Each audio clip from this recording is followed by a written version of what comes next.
Human progress is hard to define. This is a question for philosophers, whom I respect, but I am not a philosopher. Maybe I'm a worldly philosopher, meaning an economist. We tend to look at objective measures like life expectancy, which varies dramatically across countries of the world.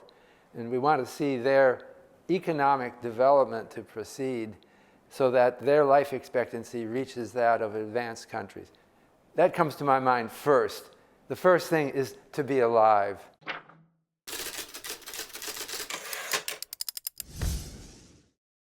It's difficult to define the fulfilled life. I find it interesting that an answer was given to that by Solon of Athens around 600 BC, and it's quoted by Herodotus. He gave as an example of a person who lived a fulfilled life one Tellus of Athens. You may not have heard of this person, but this person, what Solon said, A, he had healthy children, he saw them grow up, and he saw grandchildren.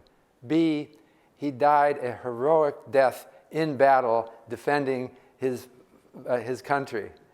The first part of that is economic. I mentioned life expectancy. It's very gratifying to see your children grow up. Unfortunately, in the world today, not everyone has that. But the other part of it I find a little puzzling, and I don't know quite how to place this. But it's clear that Solon did not think that life itself is the only measure of fulfillment. I find it hard to imagine how it could be fulfilling to die in battle. But it does suggest that the human spirit does have higher purposes than purely economic ones that would define fulfillment.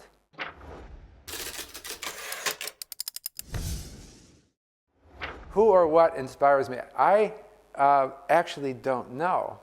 I view myself as a psychological creature like everyone else. I suppose if I had to guess, I would talk about my parents. My father was an inventor and a patenter and a businessman. My mother taught me a sort of independence of thinking. Didn't let me watch television very much, and taught me respect for things that are not popular. Maybe that's it. I've lost respect for most celebrities.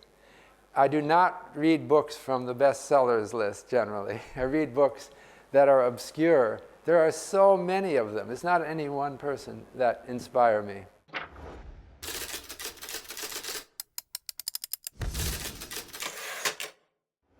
My elementary school science teacher, Mr. Keener, I don't know his first name, he had an affectionate interest in his students, and he saw that I was interested in science. Well, now it's become economics, but interested in scholarship.